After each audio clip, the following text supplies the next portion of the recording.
Programme मध्य मुकाबले में खुशामदीद। मैं हूं रबिया हसन और मेरे साथ मौजूद है रऊफ क्लासरा। और आज के प्रोग्राम में जिन टॉपिक से हम बात करेंगे उसमें सबसे पहले ईरानी सदर इब्राहिम रईसी और वजीर खारजा हेलीकॉप्टर हादसे में जाँ बहक। ईरान सोग में डूब गया। पाकिस्तान का एक रोजा सोग का ऐलान। परचम सरनिगू। ईरानी सदर का हेलीकॉप्टर हादसे का शिकार कैसे हुआ, दुनिया में बहस छिड़ गई। इसराइल ने हादसे में मुलव्विस होने से इनकार कर दिया। ईरानी सदर का बड़ा हादसा, खित्ते पर इसके क्या असरात होंगे, इसके ऊपर बात करेंगे। इसके अलावा बात करेंगे किर्गिज दारुल हुकूमत बिश्केक में पाकिस्तानी तालिब इल्मों पर मकामी अफराद का हमला।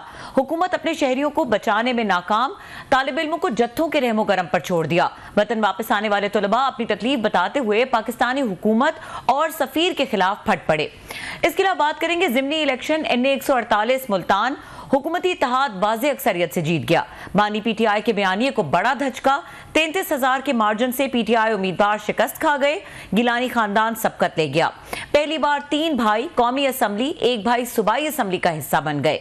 जीत की वजूहात क्या बनी, इसके ऊपर बात करेंगे। इसके अलावा बात करेंगे शायर Ahmad Farhad case. Islamabad high court के जस्टिस मोहसिन अख्तर कियानी ने इंटेलिजेंस अफसरान को चार्जशीट कर दिया। बाजियाबी में नाकामी पर बरस पड़े। अदलिया एस्टैब्लिशमेंट टकराव के खदशात पैदा। वफाकी वजीर कानून भी मैदान में आ गए। ये तमाम अहम टॉपिक्स हैं जो आज के प्रोग्राम में शामिल करेंगे। और हमें ज्वाइन किया डिस्कशन के लिए सीनियर दिफाई तज्जियाकार और इंटरनेशनल रिलेशंस पे भी इनकी गहरी नजर है कामरान यूसुफ साहब ने। उनको वेलकम करेंगे। अस्सलाम वालेकुम कामरान यूसुफ साहब। जी अस्सलाम वालेकुम। जी कामरान यूसुफ साहब, कल एक बहुत अफसोसनाक और अनफॉर्चुनेट एक वाकया हुआ जो हेलीकॉप्टर हादसे का शिकार हुआ। ईरानी सदर इब्राहिम रईसी और दीगर भी उसमें जो ऑफिशियल्स थे वो मौजूद थे उस हेलीकॉप्टर में। इस हादसे को आप किस तरीके से देख रहे हैं? ये एक हादसा था या इट वाज अ सैबोटाज? देखिए, अब ईरान की हुकूमत ने तहकीकात का भी ऐलान किया है कि क्या ये वाकई हादसा था या कुछ साजिश थी। बज़ाहिर अभी तक तो यही लग रहा है कि ये एक हादसा था, लेकिन क्योंकि ईरान के जो सदर थे और इस तरह की जो टॉप लीडरशिप है उनके ऑफ कोर्स एनिमीज हैं, मुल्क के अंदर भी मुल्क से बाहर भी। और माजी में भी हमने देखा है कि खास करके इजराइल जो उनके न्यूक्लियर साइंटिस्ट हैं कई इतने उनको वो टारगेट असैसिनेशंस करते रहे हैं। और इस हादसे के हवाले से ऑफ कोर्स कई सवालिया निशान मौजूद हैं, क्योंकि जब ये आज़रबाईजान के बॉर्डर पर जब 2 डैम्स का उन्होंने इफ्तिताह किया तो जब तबरेज आ रहे थे वापस तो 3 हेलीकॉप्टर थे कहा यह जा रहा था। और जो 2 बाकी हेलीकॉप्टर थे वो तो अपनी मंजिल पर पहुंच गए और उसी एरिया से होकर के वो आए थे। वही मौसम, वही फॉग, सब कुछ उनको फेस करना पड़ा। लेकिन अनफॉर्चुनेटली जिस जहाज में हेलीकॉप्टर में ईरान के सदर और उनके फॉरेन मिनिस्टर सवार थे वो क्रैश कर गया, जिसके नतीजे में ऑफ कोर्स वो जहां भाग हो गए। तो अब ये तहकीकात से ही पता चलेगा कि क्या इसके अंदर कोई सैबोटाज है या नहीं है। But given as I said history, कई जो इंडिपेंडेंट एक्सपर्ट्स हैं जो ओवरऑल इस खित्ते की पॉलिटिक्स से वाकिफ हैं, तो वो सैबोटाज की जो उसको रूल आउट नहीं कर रहे। But of course at this stage जो इरानियन अथॉरिटीज भी कह रही हैं वो बैड वेदर को वो ब्लेम कर रहे हैं। अच्छा, नॉट जस्ट बैड वेदर, क्या नाम है कामरान, इसमें ये भी कहा जा रहा है कि जो टेक्निकल फॉल्ट था हेलीकॉप्टर के अंदर। सो मैं यही पूछना चाह रही हूँ कि जो तहकीकात कही गई हैं, क्योंकि एक तरफ उनका ये स्टेटमेंट है कि टेक्निकल फॉल्ट था, तो किन लाइंस पर तहकीकात हो रही हैं और क्या चीजें हैं जो तहकीकात करते हुए स्कोप में है ईरानियन गवर्नमेंट की? देखिए, जहां तक अगर तो ये एक हादसा था तो ऑफ कोर्स टेक्निकल फॉल्ट या पायलट की गलती या जो भी कुछ कह सकते हैं, लेकिन आमतौर पर वैसे भी किसी हेलीकॉप्टर हो या जहाज हो जब वो उड़ान भरता है तो उसके SOPs होते हैं, उनको फॉलो किया जाता है। और इन केस ना सिर्फ ईरान बल्कि किसी भी मुल्क में जब VVIP मूवमेंट होती है तो उसके लिए तो एक्स्ट्रा प्रिकॉशंस, एक्स्ट्रा प्रोटोकॉल होते हैं। मसलन इस केस के अंदर भी कहा यह जा रहा था कि दो कि ये अमेरिकन मेड हेलीकॉप्टर था, 45 साल पुराना हेलीकॉप्टर था, लेकिन उसके बावजूद इस हेलीकॉप्टर के अंदर जिसमें VVIP मूवमेंट होती है ऐसे आलात जरूर नस्ब होते हैं कि इवन हादसे की सूरत में भी वो जो सिग्नल ट्रांसमिट कर सकें इन केस अगर कोई इमरजेंसी हो जाए, ताकि जो रेस्क्यू और जो बाकी लोग हैं वो उन तक पहुंच सकें। अब इस केस के अंदर जब ये हेलीकॉप्टर ने क्रैश किया है तो वो जो सारा आलात अगर लगे भी हुए थे जिससे कोई GPS और बाकी इस तरह की जो सिस्टम थे सारे, उन्होंने भी उस तरीके से काम नहीं किया। तो इसका मतलब है कि बहुत सवेयर ये हादसा था कि जिसमें वो तमाम जो आलात थे वो तबाह हो गए और वो कुछ नहीं हो सका। तो इसलिए आई थिंक इसके हवाले से तहकीकात बिल्कुल होंगी। अगर टेक्निकल अगर मसला था तो उसके ऊपर बात की जा सकती, क्योंकि अगर सिर्फ बैड वेदर ही रीजन होती तो जैसे मैंने कहा कि 2 बाकी जो हेलीकॉप्टर थे वो तो अपनी मंजिल पर पहुंच गए, सेम उनका रूट था। तो इसका मतलब है कि अगर सिर्फ बैड वेदर ही रीजन होता तो फिर बाकी जो 2 हेलीकॉप्टर हैं उनको भी मुश्किलात पेश आती। बट ऑफ कोर्स गिवन, मैं अगेन वही बात रिपीट करूंगा कि ईरान की जो हिस्ट्री है, जो उसके एडवर्सरीज हैं मुल्क के अंदर भी मुल्क से बाहर भी, तो इसी चीज को भी आई थिंक रूल आउट नहीं किया जा सकता। जी Kamran, thank you very much. अभी ईरान के ये मीडिया को पूरी दुनिया फॉलो कर रही है, वहाँ से देखने की कोशिश कर रहे हैं कि ईरानियन जो हैं वो खुद इस पे, ये ट्रेजिडी पे क्या कहते हैं, वो किस तरफ अपने फिंगर्स पॉइंट आउट करते हैं। तो अब तक देखने में ये है कि कल से ईरान ने इसको लो प्रोफाइल रखा है, उन्होंने इसको यूज़ करने की कोशिश नहीं की। हालांकि नॉन एनिमीज़ हैं उनके, अभी पिछले दिनों में हमने देखा बहुत सारा फायर वर्क भी एक्सचेंज हुआ मिडल ईस्ट में उनका। इसके बावजूद वहाँ से जो रिपोर्ट्स आ रही हैं उन्होंने अब तक इसको लो रखा है। और प्लस अभी वही आप वाली बात जो कह रहे थे, वो टेक्निकल फॉल्ट की तरफ उसकी तरफ जा रहे हैं। एक तो ये चीज़, एक इस पर ज़रा कमेंट किया। दूसरा, बहुत सारा आपको पता है सोशल मीडिया की दुनिया, हर कोई स्पेकुलेशन करता है, बाज़ पुराने हादसे हैं जो इस तरह की ट्रेजिडीज़ होती हैं उनका कंपैरिजन करते हैं। बहुत सारे लोग जो हैं इसको जनरल ज़िया की 88 की ये ट्रेजिडी से, या उनका C-130 जो उनका जहाज़ था उसका क्रैश हुआ था, तो उससे मिलता जुलता सा कह रहे हैं कि वहाँ पर भी कोई कॉल नहीं आई थी, कोई जो स्ट्रेस कॉल कहते हैं, जब मेरा ख्याल है उसको शायद मे डे वगैरह, जो इस तरह की चीज़ें थी। यहाँ पे भी अब तक कोई बात सामने नहीं है कि क्रैश होने से पहले उन्होंने कोई सिग्नल दिया हो या कोई किसी को मैसेज भेजा हो। वो भी हार्डलाइनर, जनरल ज़िया भी हार्डलाइनर समझे जाते थे। ये इब्राहिम रईसी साहब के बारे में भी यही तस्वीर है कि ईरान में बड़े हार्डलाइनर से। तो ये कहीं पे इस तरह की कोई आपको इसका कंपैरिजन मिलता है, या वही वाली बात कि no it was again technical mistake? देखिए, जब भी इस तरह का कोई हादसा होता है तो लोग ऑफ कोर्स कंपैरिजन तो ड्रॉ करते हैं। अगर आप जनरल ज़िया के तैयारी हादसे की बात करें, आज तक पता नहीं लग सका कि वो हादसा था, साजिश थी, क्या था। हाई प्रोफाइल उसमें लोग जो हैं वो गए, और इवन अमेरिका के अपने जो सफीर थे वो भी उसमें मारे गए, लेकिन आज तक किसी को पता नहीं लग सका। तो जो सस्पेशन है ना कि लोग जो क्यों सस्पेक्ट कर रहे हैं, क्योंकि इजराइल का एक ट्रैक रिकॉर्ड रहा है कि वो हाई प्रोफाइल असैसिनेशंस करते रहे हैं। और एक बात कि जब हाल ही में ईरान और इजराइल के दरमियान कशीदगी बढ़ी और फॉर द फर्स्ट टाइम तारीख में ईरान ने अपनी सरजमीन से इजराइल के ऊपर मिसाइल दागे, वो कितने कामयाब हुए नहीं हुए वो एक अलग बात है, बट एटलीस्ट एक न्यू नॉर्मल सेट करने की कोशिश की गई। उसके जवाब में इजराइल ने उस तरीके से रिस्पॉन्ड नहीं किया। तो एक सस्पेशन ये भी है कि शायद उन्होंने उसका हो सकता है बदला लिया हो। मतलब ये सारी स्पेकुलेशंस हैं, इसको रूल आउट नहीं किया जा सकता। रही बात, आपने जिक्र किया कि ईरानियन जो अथॉरिटीज हैं वो अभी तक इसके ऊपर कोई खुल के उस तरह से बात नहीं कर रहे, अदरवाइज वो भी कॉन्स्पिरेसी थ्योरीज पे बड़ा बिलीव करते हैं।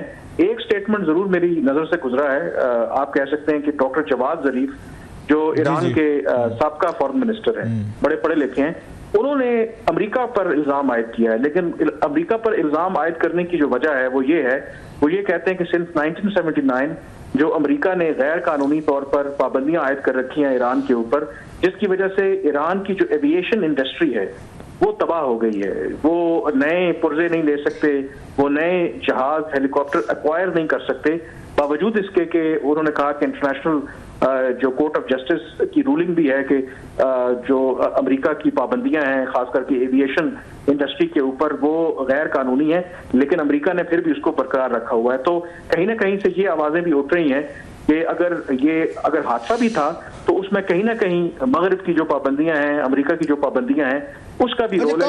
अदरवाइज 45 साल पुराना हेलीकॉप्टर जो है वो उड़ा रहे थे। आपने बड़ी इंटरेस्टिंग एक इस पे कमेंट किया है। इसका मतलब यह है कि जो ईरानियंस को शाह ईरान के दौर में अमेरिकन उसको मिलिट्री एड देते थे या मिलिट्री इक्विपमेंट्स देते थे, शाह ईरान के दौर का हेलीकॉप्टर था, तो उसके बाद 79 के बाद तो ईरानियंस की ज़्यादा जो इंक्लिनेशन रही है वो तो अभी तो आज के रिसेंट देखें तो उनके रशिया के साथ बहुत ज़्यादा करीब है, बल्कि रशिया ने इनसे ड्रोन लेके यूक्रेन में भी इस्तेमाल किए थे जिसमें थोड़ी सी हुई थी। अच्छा, यूरोप के साथ इनके बड़े एल कंपनीज के बड़े इनके अच्छे हैं, तो इन्होंने कभी कोशिश नहीं की कि अमेरिकन मॉडल के 50 या 47 ईयर्स ओल्ड आप यूज़ कर रहे हैं, तो why not from the Russian जो आपके करीब भी हैं, आपके से तल्लुकात भी ठीक है, यूरोपियन भी को भी कह सकते थे। अमेरिकन पाबंदियाँ जो हैं वो यूएनओ टाइप तो नहीं है मेरा ख्याल, अगर मैं गलत नहीं कह रहा, वो तो किसी एक मुल्क से स्पेसिफिक या दूसरे मुल्कों में दबाव डालते होंगे।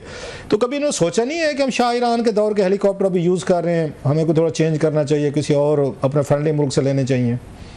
आई थिंक कोऑपरेशन तो उनका है, बिल्कुल आप ठीक कह रहे हैं। जैसे रशिया का पाकिस्तान में भी है MI-17, उनके बड़े नॉन जो ट्रांसपोर्ट हेलीकॉप्टर हैं, बड़े रिलायबल भी हैं और उनके पास शायद हैं भी, तो ये तो यकीनी तौर पर है। लेकिन ऑफ कोर्स जो पाबंदियां हैं, तो इतना जो इक्विपमेंट ऑफ कोर्स उसको परचेज करना, उसको ट्रांजैक्शन करना इतना आसान नहीं है। इंटरेस्टिंगली ये भी क्वेश्चन हो रहा है कि ये देखें कि जो लोकेट किया है हादसे की जगह को, आप हैरान होंगे कि तुर्की के जो ड्रोन है उन्होंने इसको लोकेट किया है। हालांकि कहते हैं कि ईरान के पास भी ड्रोन टेक्नोलॉजी बड़ी अच्छी है, लेकिन उनकी ड्रोन टेक्नोलॉजी भी वहां पर अपेरेंटली नाकाम हुई है, वो उस जगह को लोकेट नहीं कर सके। तुर्की ने इसमें बड़ा अहम रोल प्ले किया है। तो इसलिए लोग ये भी सवाल कर रहे हैं कि ओवरऑल ईरान ने जो एक मिथ बनाई हुई है कि बावजूद पाबंदियों के उनका मिसाइल प्रोग्राम बड़ा अच्छा है या वो ड्रोन प्रोग्राम बड़ा उनका अच्छा है, लेकिन इस केस के अंदर उनको तुर्की की मदद लेनी पड़ी, जिसने एक्चुअली उस क्रैश साइट को लोकेट किया और वो पहुंचे वहां पे। एक इस पे हालांकि इन्होंने पूछने आपसे किर्गिस्तान के इशू पे रबिया ने आना है अभी एक इसमें। वैसे ये बड़ा इंटरेस्टिंग है कि ड्रोन टेक्नोलॉजी इतनी एडवांस ले गए हैं ये ईरानियन जो हैं कि उन्होंने वहाँ तक मार कर लिया है, इसराइल तक 300-400 उन्होंने ड्रोन यहाँ से भेज दिए। लेकिन जब उनके हेलीकॉप्टर पे बात है 47 ईयर्स ओल्ड पे, तो उस वक्त तो ज़रीफ साहब जो हैं तो वो ब्लेम कर रहे हैं अमेरिकन को कि उन्होंने हमें टेक्नोलॉजी नहीं लेने दी या हमें दीगर नहीं चीज़ें लेनी। वार टेक्नोलॉजी में तो ईरानियंस का हम देख चुके हैं कि उन्होंने अपनी बर्तरी साबित की है। Then what went wrong with the helicopter technology sir? वो भी ये भी ली जा सकती थी जहाँ से मिसाइल टेक्नोलॉजी ने सारी वो ले रहे थे या अपने डेवलप कर रहे थे ड्रोन वाली। बिल्कुल, आई थिंक इसके ऊपर सवाल तो होंगे। आई थिंक ये तो कोई ढकी छुपी बात नहीं है। सिंस 1979 ईरान सर्वाइव कर रहा है, उसके ऊपर पाबंदियां हैं और जब आप पाबंदियां लगती हैं तो आप उसका कोई रास्ता निकाल लेते हैं। उनका मिसाइल प्रोग्राम भी चल रहा है, ड्रोन प्रोग्राम भी है, न्यूक्लियर प्रोग्राम चल रहा है। कि आफ्टर ऑल इतना पुराना हेलीकॉप्टर वो क्यों इस्तेमाल कर रहे थे? क्या उनके पास कोई और उसका चारा नहीं था, कोई रास्ता नहीं था? तो ये वो सवाल हैं। I think I am sure के ये सवाल तो होंगे नेचुरली। अच्छा, ये बताएगा कामरान कि ये जो किर्गिस्तान वाला मामला है, जो पाकिस्तानी स्टूडेंट्स की वहाँ पर उनके साथ हुआ है और फिर उनकी कुछ जो आए हैं, उनकी जो कंप्लेंट्स हैं कि वो बिल्कुल सफारत खाने से मुतमईन नहीं है, ये सारा मामला जो है ये क्या है, क्या वजह बनी और अभी जो स्ट्रैटेजीज अपनाई गई हैं इससे निपटने के लिए वो इनफ हैं?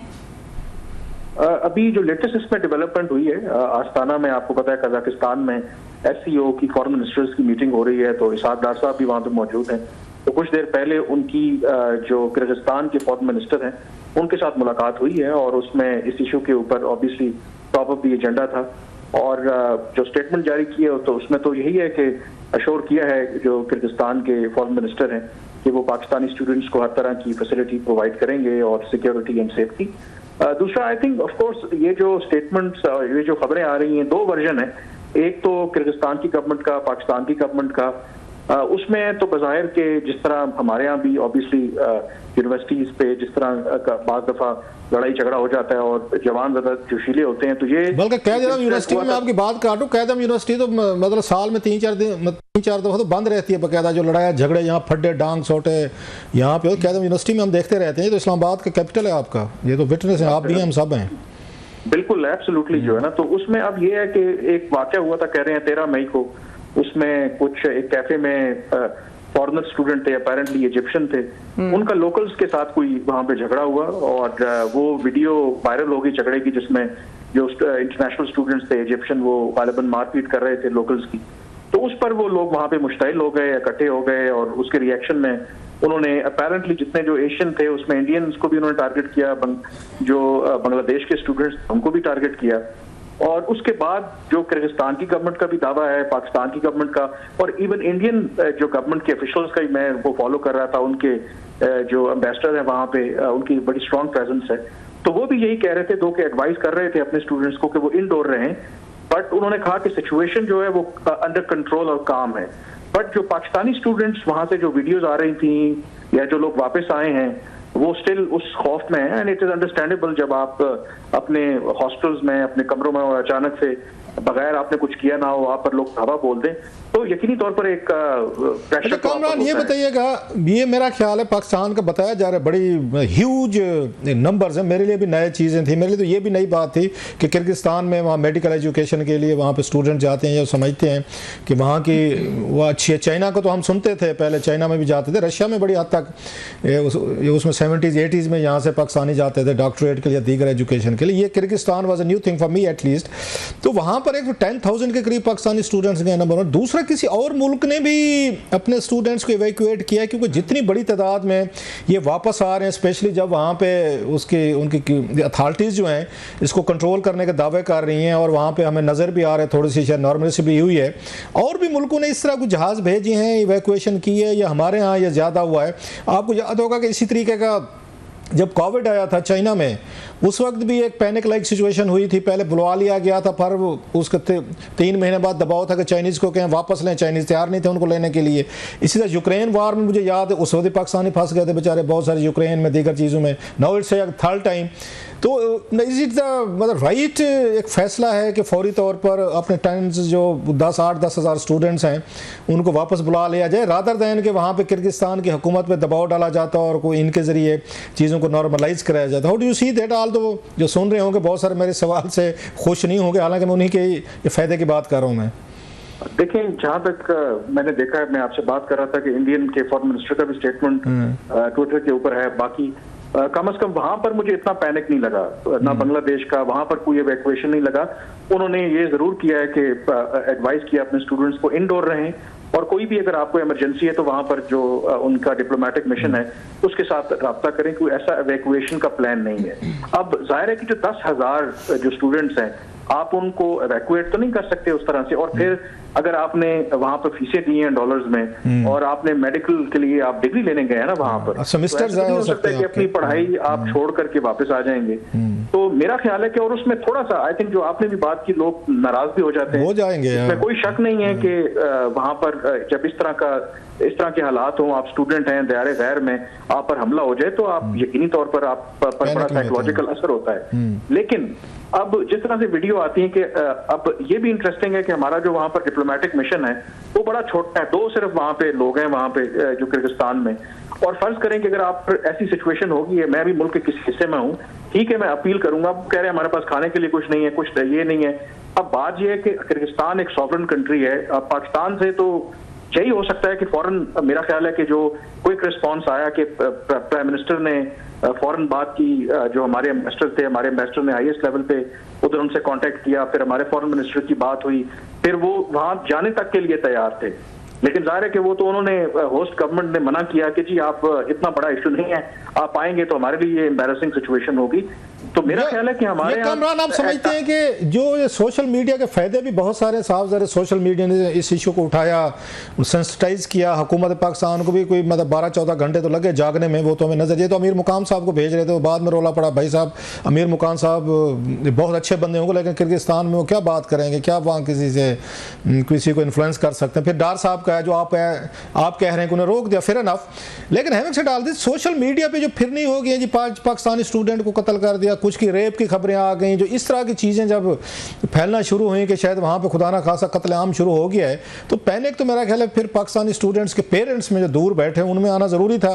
वो खुद जो बैठे हुए थे वहाँ पे किर्गिस्तान में 10,000 इज़ क्वाइट ए नंबर, वो स्टूडेंट भी डर के होंगे सोशल मीडिया पे देख के कि जनाब फलां हॉस्टल में फलां जगह पे तो यहाँ पे तो लोगों को मारा भी जा रहा है और रेप चीज़ें हो रही हैं। सो सोशल मीडिया ने भी थोड़ा सा ऐड किया है, it has added fuel to the fire. Sir बिल्कुल, आई थिंक ये सबसे जो खतरनाक बात है वो यही है, और ये बिल्कुल इसमें कोई हर्ज नहीं है कि आप गवर्नमेंट को जगाने के लिए इसको हाईलाइट करें, सबने किया। लेकिन अगर आप गलत बयानी अगर ये करें कि जिसमें मेरे लिए भी, मैं शुरू में जब ये वीडियोस आई तो obviously I was really concerned कि जी लोग मॉब अटैक में जी 5 पाकिस्तानी कत्ल हो गए हैं और खुदा ना खास्ता जो हमारी बहनें हैं उनके साथ कोई जिनसी ज्यादती हो गई है। बाद में चला कि एक भी इस तरह की कैजुअलिटी, लोग जरूर जख्मी हुए, इसमें कोई शक नहीं है, बट इस तरह का कोई सीन नहीं हुआ। और इससे होता क्या है, बिल्कुल आप ठीक कह रहे हैं कि 10,000 स्टूडेंट्स वहां पे हैं, उनके पेरेंट्स देख रहे हैं, तो उन पर क्या गुजरती होगी, ये हमें जरूर थोड़ा सोचना चाहिए। और इसकी वजह से आई थिंक ये, और उसमें फिर एक और जो एलिमेंट, ये भी शायद लोगों को बात बुरी लगेगी। देखिए बहुत से ऐसे इश्यूज होते हैं। अब ये किर्गिस्तान के अंदर एक इंसिडेंट हुआ, आप उसको लिंक नहीं कर सकते कि शायद इसलिए हुआ है कि क्योंकि पाकिस्तान में अगर इमरान खान होते तो शायद ये वाकया ना होता। हमारे यहाँ ये भी बहुत बड़ा प्रॉब्लम है कि वो जो हमारे यहाँ हर चीज क्या करते हैं हम, मतलब है नो डिसरिस्पेक्ट इमरान खान साहब और उनके हामियों से, उनके जो चाहने वाले हैं, उनका ये ख्याल है कि हमारी इसलिए बदनामी हो रही है कि पाकिस्तान की, अब देखिए स्टूडेंट्स की भी इज्जत नहीं है, क्योंकि इस मुल्क में जो है ना वो उनके बकौल एक ठीक है मान लेते हैं कि यूक्रेन में भी ऐसे हुआ था सर। यूक्रेन में भी पाकिस्तानी स्टूडेंट्स बेचारे, ये खान साहब तो वहीं पे थे जिस दिन जंग शुरू हो गई थी। चाइना में भी ये मसले तो दुनिया भर में हो जाते, तो खान साहब क्या करते हैं, यहाँ से F-16 भेज देते किर्गिस्तान के लिए कि हमारे this is what I am saying ना, कि हमें बाज दफा जो डिप्लोमेटिक एफर्ट्स होते हैं, देखिए ना सियासत और जो आपके हमारे डोमेस्टिक इश्यूज हैं और एक जेन्युइन जो इशू है उसमें बाज दफा में डिफरेंशिएट करना चाहिए। जो सोशल मीडिया ना, इसलिए फिर लोग अपना गुस्सा निकाल रहे होते हैं। ये बात, इसमें कोई शक नहीं कि हमारी हुकूमतें स्लो करती हैं रिएक्ट, हमारे जो डिप्लोमेटिक मिशंस हैं शायद उस तरह से इतने कोऑपरेटिव नहीं है, but that does not mean आप हमारे साथ जमात उसकी वजह से लाइन पे रहे, कमरान लाइन पे रहे। मेरा ख्याल है ब्रेक लेनी है, कोई ब्रेक के बाद ये जो यहाँ पे एक और महाभारत लड़ी जा रही है इस्लामाबाद में, ज़रा उस पर भी आपका टेक लेते हैं, बिकॉज का आप एस्टेब्लिशमेंट को अच्छी तरीके से समझते हैं। जो आज इस्लामाबाद हाई कोर्ट में जो कुछ हुआ है, थोड़ी देर मेरा ख्याल हमारे साथ रहिएगा प्लीज। आप मेरे को ब्रेक लेनी है। जी कामरान हमारे साथ रहिएगा, डिस्कशन को इसी पॉइंट से कंटिन्यू करेंगे जो क्लास साहब ने बताया। इस्लामाबाद हाई कोर्ट में जो आज जज के रिमार्क्स रहे शायर अहमद फरहाद की बाजियाबी के हवाले से, उसके ऊपर बात करेंगे। हमारे साथ रहिए। Welcome back. और कामरान यूसुफ साहब हमारे साथ मौजूद हैं। कामरान यूसुफ साहब, जैसे ब्रेक से पहले क्लास साहब ने जिक्र किया ये जो इस्लामाबाद हाई कोर्ट में आज जज के रिमार्क्स है, और फिर उसके बाद हमने देखा वफाकी वजीर कानून आजम नज़ीर तारड़ साहब ने जिस तरह से उसको रिस्पॉन्ड किया, अहमद फरहाद जो हैं उनकी बाजियाबी की केस के हवाले से, इन दोनों चीज़ों को कैसे देख रहे हैं, जज के रिमार्क्स और फिर उसके बाद जिस तरह से रिस्पॉन्ड किया? आई थिंक ये जो कई अरसे से जो टेंशन चल रही है जुडिशरी और खास करके इस्लामाबाद हाई कोर्ट और एस्टैब्लिशमेंट के दरमियान और एग्जीक्यूटिव के दरमियान, ये उसी की कड़ी क्लियरली इस वक्त नजर आ रही है। और आई थिंक ये पहला मौका नहीं है पाकिस्तान में, जब मैं खास करके 9/11 अटैक्स के बाद वॉर ऑन टेरर में अमेरिका का साथ दिया, तो उसके बाद भी हमने देखा जब इफ्तिकार चौधरी साहब की अदालत थी, उसमें भी इसी तरह के इश्यूज ऑन एंड ऑफ आते रहे। बट सम और दी अदर आई थिंक वो चीजें अभी भी कहीं ना कहीं हल तलब हैं, और इशू उसमें यही है कि अब इस केस के अंदर भी इंटरेस्टिंग है कि जो इल्ज़ाम लगाया जा रहा है कि एस्टैब्लिशमेंट ने, एजेंसीज ने उठाया है, लेकिन जो वजारत दिफा के नुमाइंदे ने आज पोजीशन ली इस्लामाबाद हाई कोर्ट में कि ना तो वो ISI के पास हैं ना MI के पास हैं, फिर दूसरी तरफ जो उनकी अहलियाँ हैं उनकी तरफ से ये दावा आया कि उनसे रब्ता किया गया था कि अगर वो ये पटिशन वापस ले लें तो वो जो उनके शौहर हैं वो घर वापस आ जाएंगे, और उन्होंने तो एजेंसीज के ऊपर इल्जाम लगाया है। तो ये आई थिंक केस तो एक है जो सामने नजर आ रहा है, बट आई थिंक जो ओवरऑल ये जो टेंशन इतने अरसे से चल रही है between Islamabad high court and the establishment, वो चीजें अब आई थिंक सरफेस पे सामने आ रही हैं। आज जो उन्होंने ये मोहसिन कियानी साहब ने उन्होंने उस पर एक स्ट्रांग रिएक्शन दिया है, मेरा ख्याल है इससे पहले इस तरह का रिएक्शन जो है अगर हाई कोर्ट के लेवल पे मुझे तो याद नहीं आ रहा। हालांकि इससे पहले भी एक थोड़ी सी इसका बैकग्राउंड है, जैसे आपने कहा कि ये चीज़ें तो वो फराज साहब वाली तो एक लेटेस्ट इस पे एक ऐड हुआ है। इससे पहले जो 6 जजेस ने लेटर लिखा, फिर उसके बाद कंपेन शुरू हुई, जजेस को निशाना बनाया गया और दोनों साइड से एक फायर वर्क शुरू हुआ, एस्टैब्लिशमेंट हो या वहाँ से। तो अब हम देख रहे हैं कि इट्स ए नेक्स्ट लेवल, क्योंकि जो उन्होंने बातें की हैं जस्टिस साहब ने, उसके बाद आज़म नज़ीर तारड़ साहब है, उन्होंने जवाबी तौर पर बगैर नाम लिए उन्होंने बातें की। अब बात तो मतलब वो माजी में हमने देखा था कि नाम नहीं लेते थे, इदारा कह लिया, इदारे के लोग कह दिया, एहलकार कह दिया, इस तरह की बातें। अब तो खुल के उन्होंने नाम लिए हैं, ISI का नाम लिया है, सेक्टर कमांडर का नाम लेते हैं, और बाकायदा वो उन्होंने कहा है इनको इंक्वायरी अफसर को जी जाएँ स्टेटमेंट लें। So it's A next level fight. ये तो कुछ और साइड पर चली गई है sir. How do you see that? इसमें हुकूमत भी है, इसमें जुडिशरी भी है, और इसमें आर्मी और इंटेलिजेंस एजेंसीज भी हैं। ये तो 4 इदारे लड़ रहे हैं सर। बिल्कुल, आई थिंक ये जो कहते हैं ना कि जो थ्रेश होल्ड कभी एक होता था, अब वो आहिस्ता आहिस्ता चीजें बहुत आई थिंक वो ओपन होती जा रही हैं। ये बिल्कुल आप बात ठीक कह रहे हैं। इससे पहले भी ये केसेस आते रहे, इवन इलेक्टेड प्राइम मिनिस्टर्स जो हैं वो पेश हुए अदालतों में जो जबरी गुमशुदगी के केसेस में। लेकिन कभी भी इस तरीके से खुलकर बड़ा फ्रंटल जो अटैक है अदालतों की तरफ से, और वो भी इस्लामाबाद हाई कोर्ट की तरफ से इस तरीके से नहीं आया। अब इसको वो कैसे रिस्पॉन्ड करते हैं देखें। जो वजारत दिफा है, obviously they represent technically all the intelligence agencies और मिलिट्री एस्टेब्लिशमेंट। उन्होंने तो एक प्ली ले ली है कि जी हमारे पास वो नहीं है, जबकि उनकी एहलिया का कुछ और बयान है। अब कल उनको जो ज़ाती हैसियत में सेक्रेटरी दिफा और सेक्रेटरी इंटीरियर को तलब कर लिया है, और उसके बाद फिर उन्होंने ये भी धमकी लगाई है जज साहब ने कि अगर वो मुतमईन ना कर पाए तो वो जो फौजी एहलकार हैं उनको बुलाएंगे, उनको भी ना कर पाए तो फिर वो पूरी काबीना और प्राइम मिनिस्टर को बुलाएंगे कि यहाँ वो काबीना का जो इजलास बुलाएं, जिस पर ऑफकोर्स जो लॉ मिनिस्टर है उनको एतराज था कि ये अदालतों का काम नहीं है इस तरीके से डिक्टेट करना, और वैसे भी उनको इम्यूनिटी हासिल है आइन के तहत जो भी वो आप समझते हैं कि पॉलिटिकली तौर पर लो मॉरल ग्राउंड पे खड़ी हुई हुकूमतें जो हैं वो बाज़ दफ़ा इदारों की तरफ से आनसलाट को फेस नहीं कर सकती, क्योंकि पॉलिटिकली तौर पर उनके मॉरल वीक होते हैं, गवर्नेंस के इश्यूज होते हैं, कमज़ोर फुटिंग पे खड़े होते हैं। So they can't stand against the institution जब वो इनको इरोजन करते हैं पार्लियामेंट की या इंस्टीट्यूशन ऑफ या प्राइम मिनिस्टर या कैबिनेट की।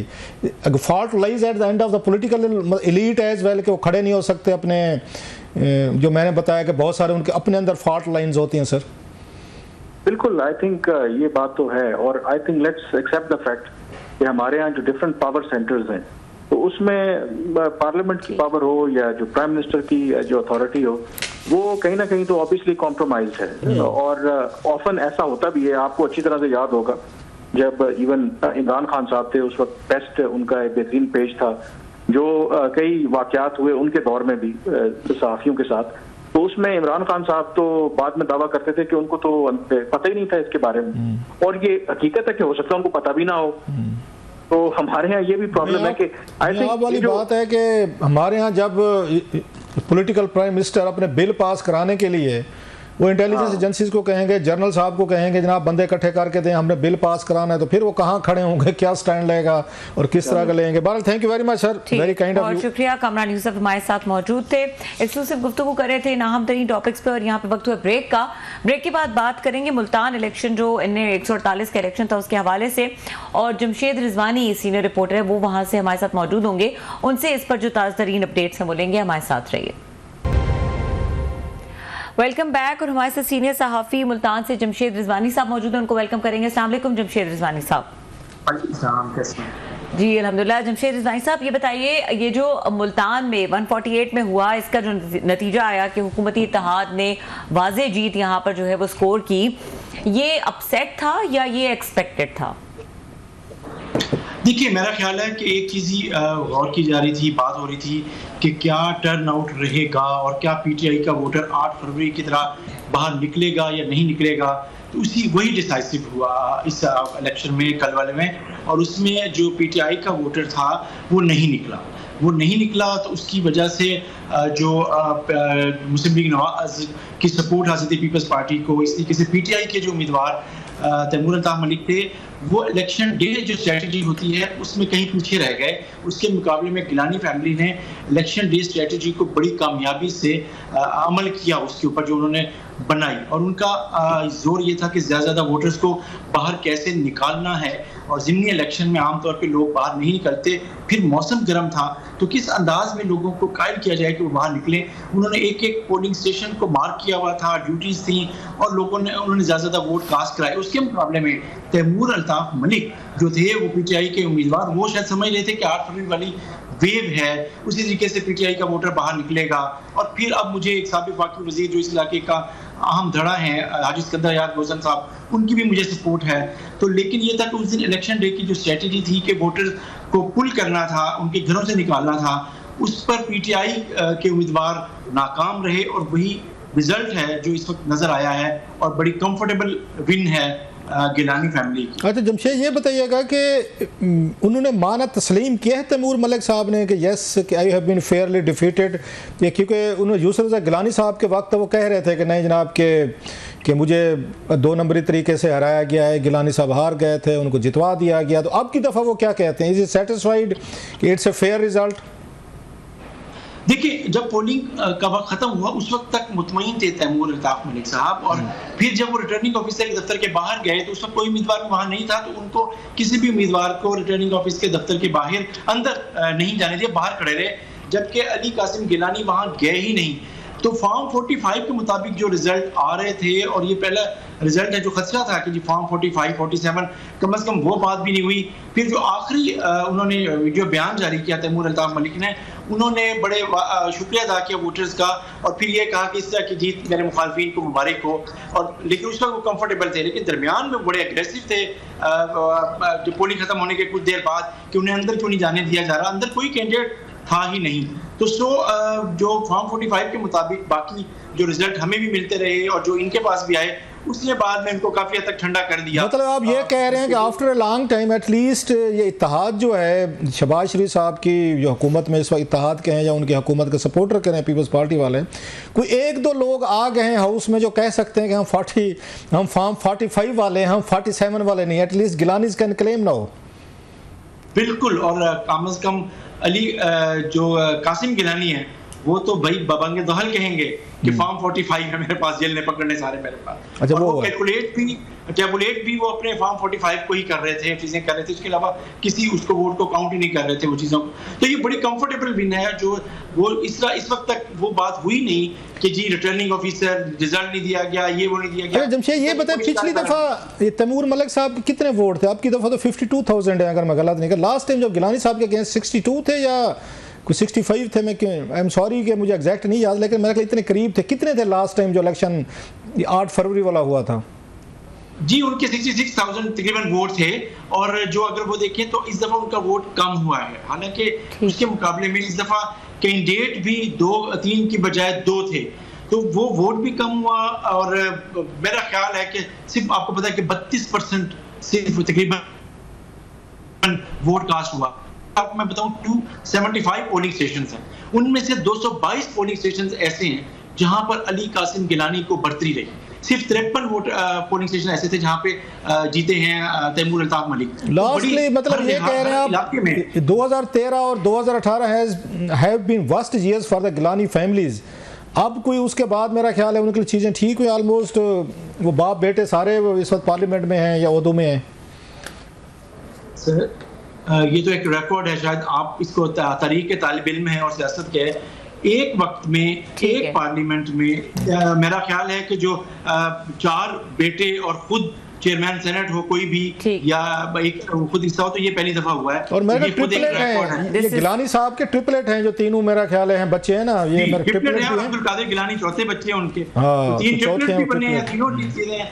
तो ये एक बहरहाल रिकॉर्ड है गिलानी साहब की फैमिली का, और लेकिन उतनी ही बड़ी उनके जो कंधों पे बोझ है ना बहुत ज्यादा है, और ये जो बोझ है वो उन्हें अपनी कारकर्दगी से उसको उठाना है। ठीक है, बहुत शुक्रिया जमशेद इस्माइल साहब, आपसे और भी यकीनन हम इसमें बात कर सकते थे, लेकिन प्रोग्राम का टाइम खत्म हो गया है।